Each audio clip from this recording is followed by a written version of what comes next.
Yo, welcome back to Hallpass with JRod. This is episode 6, and this is the baseball episode.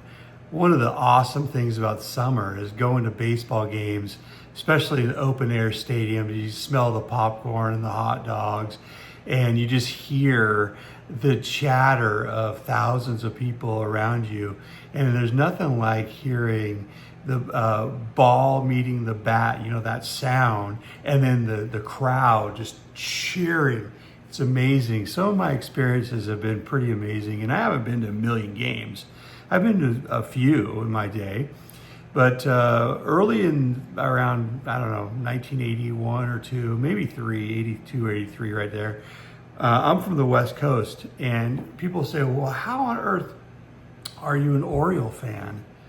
Well, my father worked for a nationwide company, and he was transferred from the Bay Area to Baltimore in 81, 82, 83, right in there. And so I was only 10, 11, 12. And so my sister and I flew back to Baltimore and spent, 2 or 3 weeks with him, and he would take me to a baseball game. And so the very first major league game I ever went to was at Memorial Stadium in Baltimore. And right next to Memorial Stadium was this factory that produced, I think it was Old Bay seasoning. And it smelled to me as a 10-year-old, 11-year-old, like pepper. So anytime I smell like a lot of pepper in the air, I remember that day at Memorial Stadium in Baltimore. And I also remember, it's kind of funny, silly that a kid would remember this, but there was this big, we sat right next to the stairwell that came up, and there was this high pop foul that was coming down. I kind of saw it, whatever. But just at the same time, there was a dude coming up the stairs with his hands filled with beer and nachos. And I watched it. It was like in slow motion, as an 11-year-old would see it. The ball goes a mile high in the air and comes down and lands right in the middle of the guy's tray. And the nachos and the nacho cheese and the beer and just went everywhere. And as an 11-year-old, I thought that was amazing. That blew my mind. And that's my memory of going to Memorial Stadium. And I still follow the Orioles, but I mean, this was the Cal Ripken's rookie year, I think. And then the next year or the year after they won the World Series, I'm thinking, oh my gosh, this team is unbelievable. Now they haven't done anything since, really. But that was my experience. So then they built Camden Yards there in Baltimore, just off the Inner Harbor. And a few years ago, I went to Camden. I was just decided that I'm going to go all the way around that stadium. And it's a beautiful stadium. I mean, it really is. It's old school. It's built to be old school with some new amenities. And so I went to Boog's Barbecue there out in left field or wherever that, center field. And but I got pretty good seats. They were, third base, maybe 10 rows up, 15 rows up. Okay. So I'm sitting there, and there's not that many people. It's a day game. There's not that many people there. And they had a pretty loaded team. They just didn't have the pitching. It's kind of always been one or the other with this group. Same thing today. They've got some pitchers, but then they don't have hitters, or vice versa. Anyway, it doesn't matter. But so I sit there for a couple innings, and it got the perspective from third base from 10 rows up. It's pretty cool. I look out to left field, and there's a whole section where there's very few people there. So I walk over to left field, and I sit down right in the middle of the whole section. So I'm probably, 20, 25 rows up in the outfield. So if any ball gets hit to me, it's a home run, And so I am texting someone like this, and I hear the crack of the bat, and I look up. I'm not kidding you. This is Miguel Tejada, who was a power hitting shortstop. And I think he was, an excellent shortstop at the time. The crack of the bat was something I'll never forget. And I look up. I don't know if you've ever had anything coming directly at you, but this thing was coming right at my nose. I look up and I could see it. It's coming, it split me in half. It could split me in half. And I'm like, when something's coming right at you, you don't know what to do, and it's coming fast. I mean, this thing was 350 feet away, and it's coming at me at, 100 miles an hour. I don't know. And it's splitting me, in half. And I'm like, oh my gosh, what do I do? What do I do? What do I do? And it turns out that the ball goes right over my head. So kind of like this, goes right over my head and hits the seat maybe 2 rows up behind me, and then bounces almost back onto the field. That's how hard this ball was hit. So I respect those people when the crowd camera goes out there and a foul ball goes out there or a ball's hit and someone goes out and catches it with their bare hand, especially some of these people that have a beer in one hand and catch it in the other, or have a baby in one hand and catch it in the other. Boom. Now, these aren't probably line drives, but still, it's pretty amazing having experienced that. Because if I would have put my hand up and tried to catch that thing, it would have broke my hand. That's how hard it was hit. And I imagine some people get there. I think it would have broke my hand. That's, probably, who knows? But I think that, one of the things when we see it on TV, we're like, oh, okay, well, that guy missed it. Oh, what an idiot. Well, that ball's coming, and the people in the stands, including myself, I don't catch and field balls all day like the pros do. So anyway, it was a beautiful day. It's a beautiful stadium, and that was my experience. Boog's barbecue was amazing, and then the seats were amazing and all that. But that was my experience. That ball was at me so hard. So then a few years later, I went to a Mariners game. I'm now back home in the area Northwest, and I go to a Mariners game. My significant other got me tickets because the Baltimore Orioles came out to Seattle. And so we decided to, she got me a gift, and we went to the game. And it was awesome. I was like, wow, I'm excited, about this game.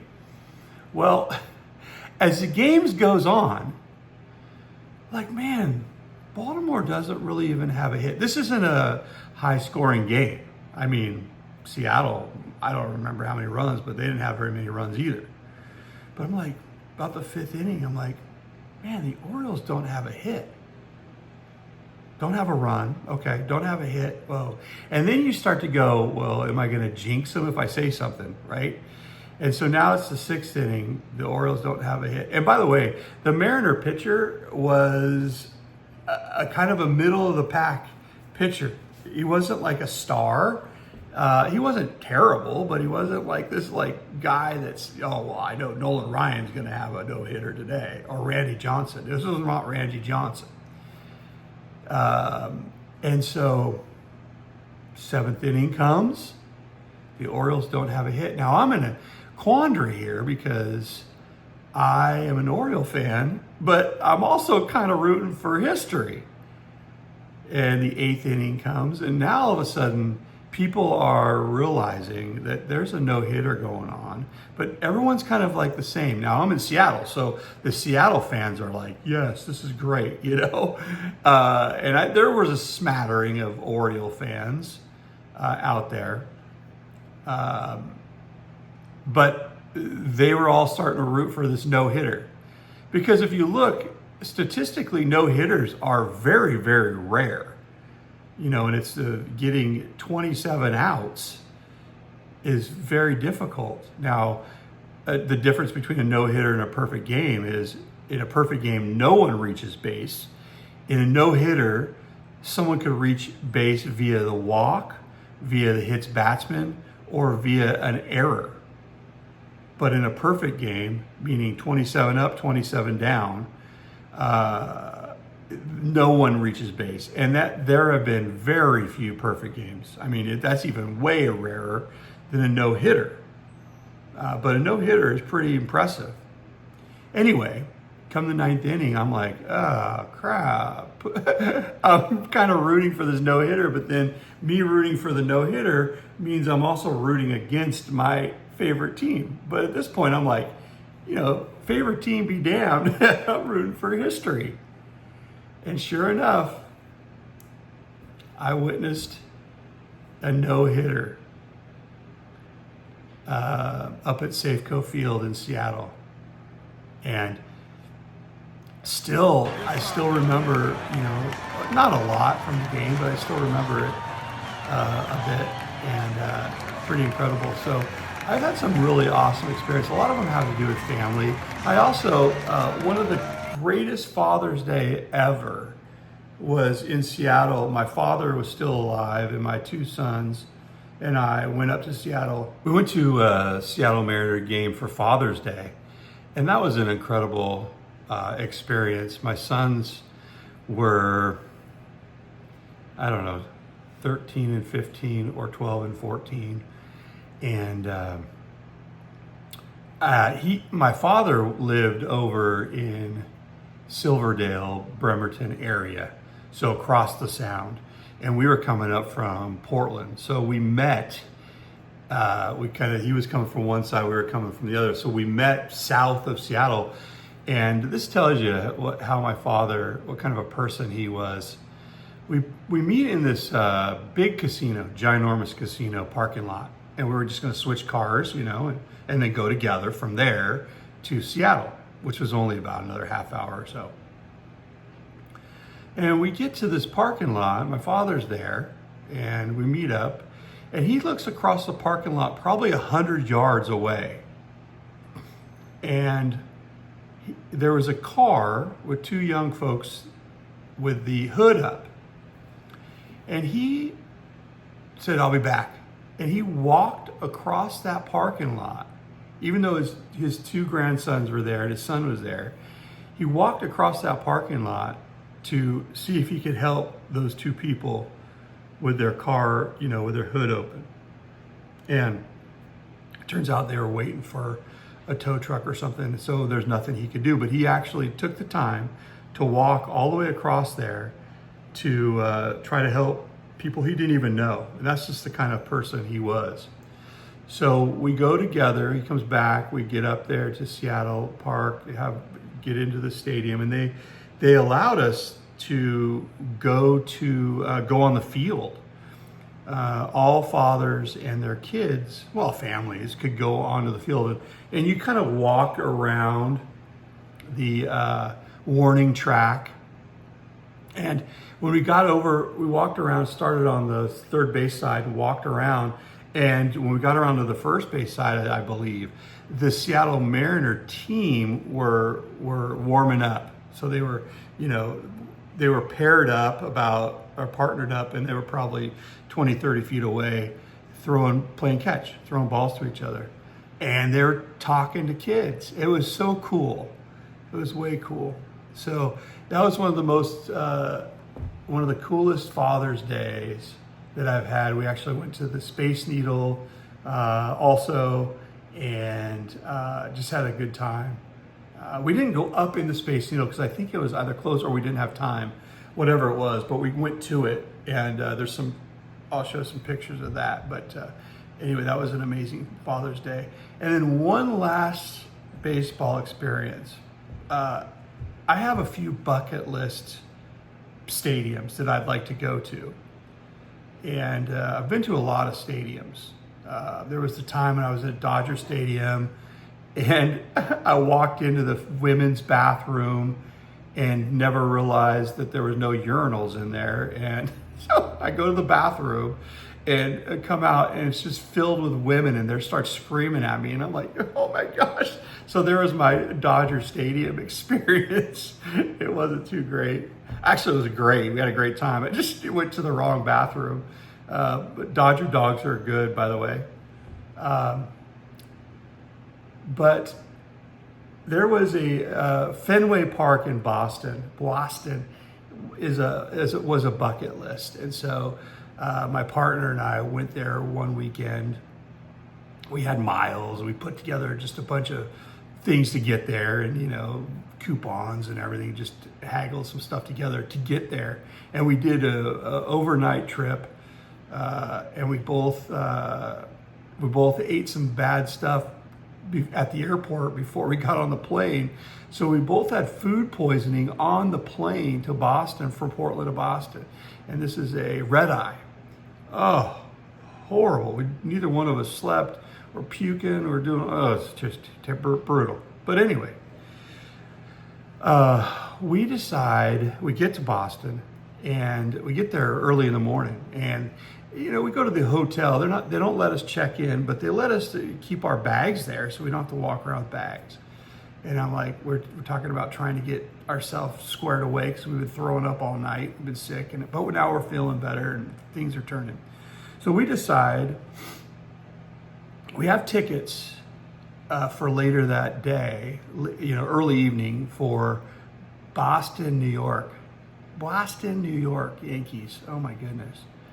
This is a rivalry among all rivalries, one of the top rivalries in sports. And ESPN was also there televising this game. So we decided in the morning to go from the hotel. We went to Fenway Park. Well, Fenway Park's closed.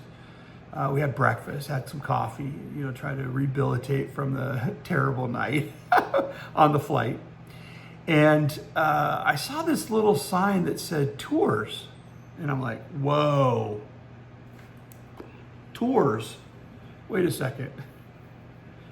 I went up to the little sign that said tours, and there was someone that happened to just get there. This is now, 9 o'clock in the morning. The game's at like 6 p.m., so this is a long ways from game time. But there happened to be someone there, and he said, yeah, come back in an hour. It was like $20 a piece or whatever, and we'll do a walking tour of Fenway Park. I'm like, this is a dream. I'm not a huge Red Sox fan. In fact, I'm an Oriole fan, that. But the history of Fenway Park is unbelievable. Babe Ruth played there. I mean, Yaz and all these people played there.